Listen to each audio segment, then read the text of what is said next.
Hello and I welcome you to Vigyan recharge. भैया Soviet Union के दबाव में जब अमेरिका ने 20 जुलाई 1969 को चांद की सतह पर अपने एस्ट्रोनॉट उतार दिए तो ढोल नगाड़े बजा बजा कर दुनिया को बताया कि इंसानों ने चांद पर कदम रख दिया है और इसे नेशनल मून डे घोषित कर दिया। लेकिन अमेरिकी वैज्ञानिक, इन्वेस्टिगेटिव रिपोर्टर्स और नासा से जुड़े हुए लोग मून लैंडिंग को फेक क्यों बताते हैं? आप उनके बयान सुनिए, इतने कॉन्फिडेंस से बोल रहे हैं कि थोड़ी देर के लिए तो नासा का भी कॉन्फिडेंस हिल जाएगा। जरा सुन के देखो। कोई कहता है जूते का निशान गलत है, कोई कहता है अमेरिकी झंडा गलत है और कोई कहता है कि अगर 20 जुलाई 1969 में लैंडिंग की थी तो अमेरिका ने इसका ब्रॉडकास्ट 21 जुलाई 1969 में क्यों किया, उसी दिन क्यों नहीं कर दिया? आइए जानते हैं सच और झूठ का फर्क। देखो, मून लैंडिंग को फेक बताने के पीछे एक और कारण भी है। 1969 के समय अमेरिका और सोवियत यूनियन कोल्ड वॉर में थे और ये वो समय था जब अमेरिकी सरकार अपने ही लोगों के बीच में फेक न्यूज भर भर के फैलाती थी, जैसे एलियन कॉन्स्पिरेसी थ्योरीज। लोगों को सरकार पर रत्ती भर भी भरोसा नहीं था कि ये लोग सच बोलेंगे और रही सही कसर विरोध की कीर्तन मंडली ने पूरी कर दी, जो हर चीज पे सवाल उठाती थी। 21वीं सदी की सबसे बड़ी उपलब्धि कंट्रोवर्सी से घिरी हुई है, पर आज इस कंट्रोवर्सी पे पूर्ण विराम लग जाएगा, जिसकी शुरुआत करी है बज एल्ड्रिन ने। बज एल्ड्रिन वो दूसरे इंसान जिन्होंने नील आर्मस्ट्रांग के बाद चांद की सतह पर दूसरा कदम रखा। एक बार उनके विचार भी जान लो। I'm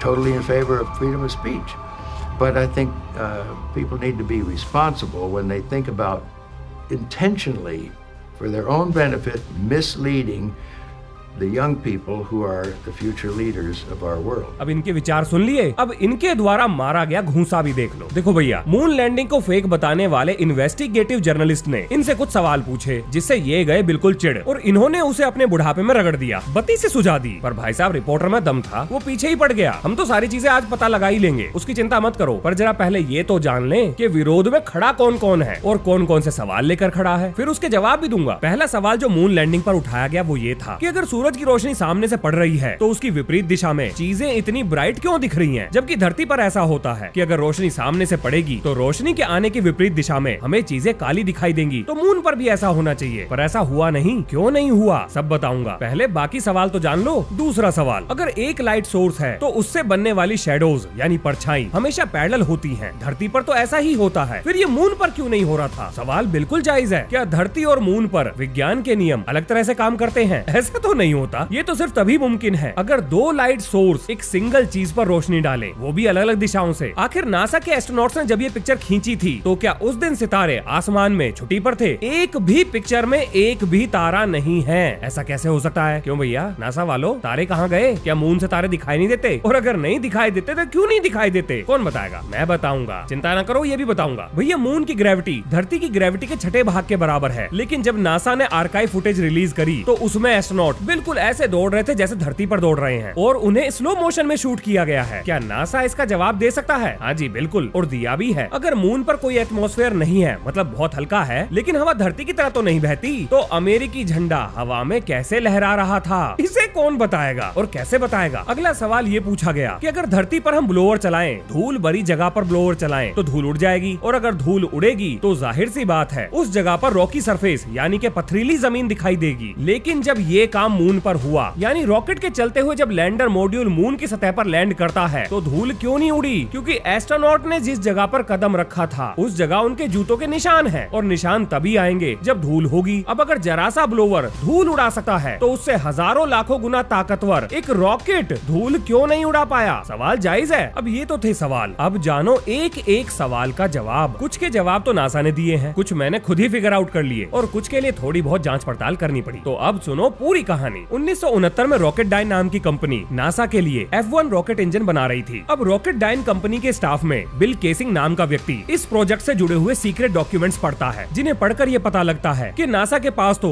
मून पर लैंड करने की क्षमता ही नहीं है। और ये सब 1969 में हो रहा था, मून लैंडिंग से पहले। और अपनी इस बात को साबित करने के लिए उनके पास पक्का सबूत मौजूद था, क्योंकि मून लैंडिंग से ठीक एक साल पहले जब नील आर्मस्ट्रांग मून लैंडर के प्रोटोटाइप की टेस्टिंग कर रहे थे तो वो बुरी तरह से फेल हो गई, ब्लास्ट हो गई। जब मून लैंडर धरती पर ही ठीक से काम नहीं कर रहा था तो वो मून की ग्रेविटी में कैसे काम कर सकता था? वहाँ तो परिस्थितियाँ धरती से भी ज्यादा मुश्किल थी। इसके बाद नासा ने मून लैंडर की कोई भी टेस्टिंग नहीं की, तो बिना टेस्टिंग के चांद की सतह पर लैंडर कैसे उतार दिया? ये वाकई में हैरानी की बात है। जब बिल केसिंग ने आम लोगों को इस बारे में जागरूक करना चाहा तो CIA ने 3 बार उनकी हत्या करने की कोशिश की। अब ये क्लेम कितना सच है कितना झूठ, ये बात तो सिर्फ बिल केसिंग ही जानते हैं या CIA जानती है। अब नासा इन चीजों से इतना परेशान परेशान हो गया था, तो उसने ठान लिया कि अब बहुत हुआ, इस विरोध की कीर्तन मंडली को अब जवाब देना ही होगा। और उन्होंने एक पूरा पैनल सेटअप कर दिया, ऐसे वैज्ञानिकों का पैनल सेटअप कर दिया जो हर एक सवाल का जवाब देने वाले थे। और अब सुनिए इस वीडियो में खड़े किए गए हर सवाल का जवाब। नासा ने धरती पर मून लैंडिंग से जुड़े हुए एक्सपेरिमेंट किए और उन्हें शूट किया, पब्लिकली लोगों को एक्सप्लेन किया। चलिए पहले सवाल से शुरू करते हैं। सबसे पहला सवाल ये था कि आखिर ऐसा क्यों लग रहा था कि एस्ट्रोनॉट्स स्लो मोशन में मून की सतह पर चल रहे हैं या उछल रहे हैं या जो भी वो काम कर रहे हैं वो सब स्लो मोशन में क्यों दिखाई दे रहा था। अब जो सवाल उठाने वाला मंडल था यानी कीर्तन मंडल, उन्होंने ये कहा कि एस्ट्रोनॉट्स को धरती पर वायर्स की मदद से इस तरह से चलाकर दिखाया गया था ताकि ऐसा लगे कि वो मून पर हैं और उन्हें स्लो मोशन में शूट किया गया, लेकिन ऐसा नहीं था। इसका जवाब दिया डॉक्टर एमिली ब्रंसन ने। उन्होंने बताया कि एस्ट्रोनॉमर्स का जो सूट था वो बहुत भारी था, जिसकी वजह से उनकी मोबिलिटी यानी उस रफ्तार पर हाथ पैर हिलाने की क्षमता जिस रफ्तार से हम धरती पे हाथ पैर हिलाते हैं वो काफी घट गई। दूसरा, मून पर ग्रेविटी भी बहुत कम है, धरती की ग्रेविटी के 6ठे भाग के बराबर है, तो बॉडी का रिएक्शन भी अपने आप स्लो हो गया। अब ये सवाल पूछा गया कि आखिर एस्ट्रोनॉट्स उस ग्रेविटी में अपने आप को इतनी जल्दी कैसे ढाल सकते हैं। अब ये बात बिल्कुल ठीक थी कि धरती पर मून के जैसी एग्जैक्ट कंडीशन तो नहीं बनाई जा सकती, लेकिन ग्रेविटी तो बनाई जा सकती थी। इसके लिए उन्होंने पैराबोलिक फ्लाइट का इस्तेमाल किया, यानी एक जहाज को उड़ाया और उसे पैराबोलिक तरीके से यानी एक आर्क में जमीन की तरफ घुमा दिया, जिसकी वजह से उसके अंदर बैठे हुए एस्ट्रोनॉट्स को अपने वजन कम होने का एहसास हुआ, यानी उनका वजन इतना घट गया जितना कि चांद की सतह पर घटता। और इस तरह से उन्होंने प्रैक्टिस की। इसकी वीडियो फुटेजेस मौजूद हैं, पब्लिक डोमेन में है। तो ऐसा नहीं है कि एस्ट्रोनॉट बिना तैयारी के मून पर गए थे, उन्होंने पूरी तैयारी की थी। अब आगे चलते हैं। दूसरा सवाल एस्ट्रोनॉट से ये पूछा गया कि मून पर तो हवा है नहीं, मतलब एटमॉस्फेयर बहुत लाइट है, कुल मिला के वैक्यूम जैसी कंडीशन है, और जब धरती पर हम वैक्यूम कंडीशन बनाएंगे, यानी अगर एक ग्लव के अंदर हाथ डाला जाए और उसे वैक्यूम में रखा जाए तो हाथ की मूवमेंट बहुत ही ज्यादा टाइट हो जाएंगी, यानी आप आसानी से हाथ नहीं हिला पाएंगे। तो जब ये सेम कंडीशन मून पे थी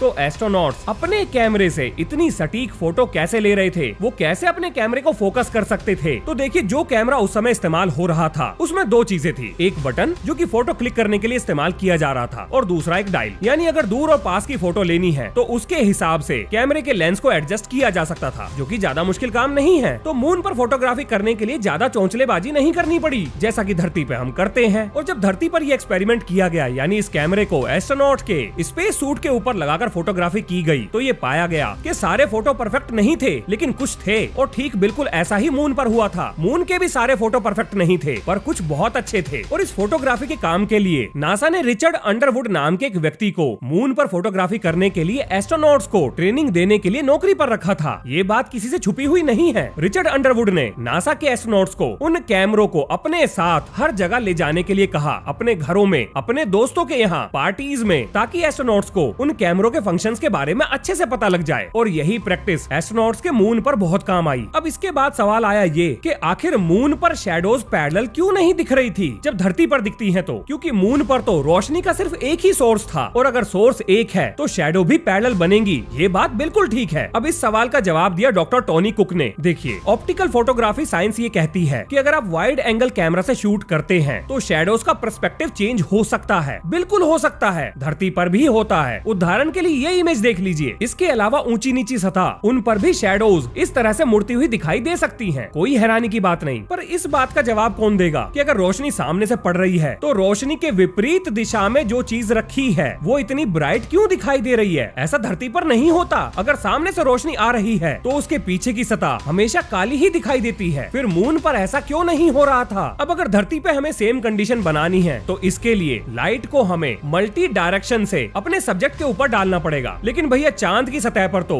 लाइट का एक ही सोर्स था और वो था सन, तो वहाँ ऐसा क्यों नहीं हो रहा था? अब देखिए इसकी सिंपल सी एक्सप्लेनेशन ये थी कि ऐसा सिर्फ उन्हीं फोटोग्राफ्स के अंदर हो रहा था जो कि लूनर मॉड्यूल के पास से खींची गई थी, और वो इसलिए क्योंकि लूनर मॉड्यूल पे पड़ी हुई रोशनी चारों तरफ छिटक कर बिखर रही थी और यही रोशनी एस्ट्रोनॉट्स के कपड़ों पर भी पड़ रही थी। इसी वजह से वो लाइट के विपरीत दिशा में भी चमकते हुए दिखाई दे रहे थे। लेकिन जब यही फोटोग्राफ लैंडर मॉड्यूल के दूर से खींची गई तो वहाँ पर ऐसा नहीं था, यानी फोटो जेन्युइन है। इसके बाद लोगों ने अमेरिकी झंडे पर सवाल उठाए और पहला सवाल था ये कि अमेरिकी झंडे के विपरीत दिशा में वो चमक क्यों रहा था? तो उसका कारण था ये कि वो बना था नायलॉन से, और अगर सामने से रोशनी पड़े तो पतले कपड़े के आर पार रोशनी निकल जाएगी, जिसकी वजह से वो चमकता हुआ दिखाई देगा। इसमें कोई हैरानी की बात नहीं है। इसके बाद झंडे पर दूसरा सवाल था ये कि वो लहरा क्यों रहा था? मून पर हवा कहाँ से आ गई? अब इस चीज को लेकर मेरे दिमाग में भी एक सवाल आया, और वो सवाल सवाल था ये कि अगर हम लहराते हुए अमेरिकी झंडे को ध्यान से देखें तो उसका निचला हिस्सा ऐसे हिल रहा है जैसे पेंडुलम, और अगर मुझे अमेरिकी झंडे की लंबाई पता लग जाए तो इसका मतलब ये हुआ कि मुझे लेंथ ऑफ पेंडुलम पता लग गई। और अब मैं झंडे की स्विंग की टाइमिंग को नोट करके time period equals to 2π√L/g का फॉर्मूला लगाऊंगा और ग्रेविटी निकाल लूंगा और ये बात साबित कर दूंगा कि भैया ये ग्रेविटी मून की है। अब भैया फिजिक्स की पढ़ाई का कहीं ना कहीं तो फायदा मिलना ही था, और इस ग्रेविटी को लेकर उन लोगों के मुंह पर दे मारूंगा जो इस चीज पर क्वेश्चन कर रहे हैं कि मून लैंडिंग फेक थी। जो हम किताबों में पढ़ते हैं वो बहुत जगह इस्तेमाल होता है, बस पता नहीं है कि कहाँ होगा। पता लग जाए तो बड़ा मजा आएगा। खैर छड्डो, हम चलते हैं मून पर बहती हुई हवा की वजह से हिलने वाले झंडे पर। तो देखो इसका जवाब ये दिया गया कि जिस पाइप को मून की सतह में गाड़ा गया था वो बना था एल्यूमिनियम का और उसको घुमा घुमा कर गाड़ा गया था, और जिस डंडे पर ये झंडा टांगा गया था वो था उल्टी एल शेप का, यानी कि जब उसको गाड़ने की कोशिश की जा रही थी तो वो वाइब्रेट कर रहा था, हिल रहा था, और उसके वाइब्रेशन की वजह से ऐसा लग रहा था कि झंडा हिल रहा है, हवा की वजह से हिल रहा है, लेकिन दरअसल में वो वाइब्रेशन की वजह से हिल रहा था। तो झंडे के हिलने डुलने का चक्कर भी खत्म। और विरोध की कीर्तन मंडली ये कह रही थी क्योंकि इसकी शूटिंग धरती पे हुई है तो चारों तरफ से जब लाइट मारी जाएगी, झंडे पर मारी जाएगी, तो वहाँ गर्मी बढ़ेगी। अब उस गर्मी को दूर करने के लिए पंखे चलाए और उन पंखों की वजह से बहने वाली हवा ने इस झंडे को हिला दिया। मतलब हद है, किसी चीज को झूठ साबित करने के लिए लोग क्या क्या बना लेते हैं। कौन है ये लोग और क्यों मुंह उठा के हर जगह आते हैं। अब इसके बाद ये पूछा गया कि एक बात बताओ, जब धरती पर एक ब्लोवर धूल को उड़ा सकता है तो चांद की सतह पर रॉकेट की वजह से चांद की मिट्टी क्यों नहीं उड़ी? क्योंकि एस्ट्रोनॉट्स के पैरों के निशान तो वहाँ पर मौजूद हैं। भैया ऐसा नहीं है, वहाँ पर भी मिट्टी उड़ी थी, लेकिन विरोध की कीर्तन मंडली को सिर्फ वही फोटोग्राफ देखनी थी जो कि उनके मोटिव को सूट करे। उन्होंने सारी फोटोग्राफ का जिक्र नहीं किया। एक दो मैं दिखा देता हूँ, ये देखो, ध्यान से देखो, मिट्टी उड़ी हुई है। लेकिन एक बात बताओ, हमारे यहाँ पे तो हवा चलती है, तो जब मिट्टी उड़ेगी तो वो उड़कर हवा की वजह से इधर उधर गिर जाएगी, लेकिन वहाँ पर तो हवा नहीं बहती, तो मिट्टी जहाँ से उड़ेगी वहीं पर सेटल हो जाएगी। ये थोड़ी बहुत इधर उधर हो सकती है। और जैसा कि आप जानते हो, हमने भी अपना मिशन मून पर भेजा था, चंद्रयान 3 भेजा था, और लोगों ने ये सवाल पूछा कि लैंड करने के तुरंत बाद हमने अपना प्रज्ञान रोवर मून की सतह पर क्यों नहीं उतार दिया। उसका कारण था ये कि जो मून की मिट्टी थी, लैंड करने के बाद उसके छोटे छोटे कण वहाँ पर मौजूद थे जो कि प्रज्ञान के अंदर चले जाते, दिक्कत कर सकते थे। अब भैया इतना खर्चा किया है तो कुछ घंटों का इंतजार भी कर सकते थे, इसीलिए एकदम से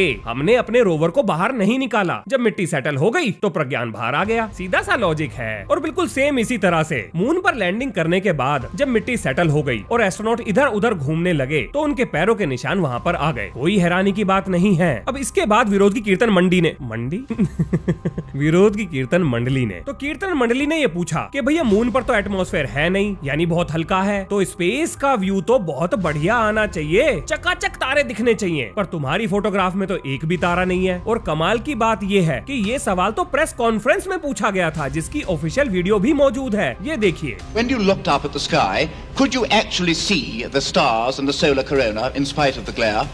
We were never able to see stars from the lunar surface or on the daylight side of the moon by eye without looking through the optics. अब नील आर्मस्ट्रांग ने तो यहाँ पर कह दिया कि उन्हें खुद भी मून की सतह पर खड़े होकर आकाश में एक भी तारा नहीं दिख रहा था। पर ऐसा कैसे हो सकता है, धरती से दिखते हैं, फिर वहाँ से क्यों नहीं दिख रहे थे? इसका जवाब है, ध्यान से सुनिए। अंधेरे में देखने के लिए हमारी आंखों का आइरिस ज्यादा से ज्यादा रोशनी को अपने अंदर आने के लिए अपने आप को बड़ा कर लेता है, और जब रोशनी तेज होती है तो ये अपने आप को छोटा कर लेता है। अब धरती पर अक्सर ये दोनों कंडीशन एक साथ हमें देखने को नहीं मिलती, नेचुरली नहीं मिलती, लेकिन मून पर मिलती है। मून की सतह जबरदस्त रिफ्लेक्टिव सरफेस थी, मतलब आज भी है, पहले से ही है, यानी सूरज की रोशनी मून की सतह से ताबड़तोड़ रिफ्लेक्शन पैदा कर रही थी, तो आइरिस हो गया छोटा और पूरा स्पेस था डार्क। तो जब सामने से बहुत तेज रोशनी आ रही हो और उसके पीछे डार्क स्क्रीन हो या डार्क चीज हो, तो उस डार्क चीज से आने वाली छोटी सी यानी हल्की रोशनी हमें दिखाई नहीं देगी। इसी वजह से कैमरे के द्वारा जो फोटोग्राफ लिए थे उसमें सितारे नहीं दिख रहे थे, आंखों से भी नहीं दिख रहे थे। और जब ये प्रयोग धरती पर करके देखा गया तो तेज रोशनी के पीछे रात के समय तारे दिखाई नहीं दे रहे थे।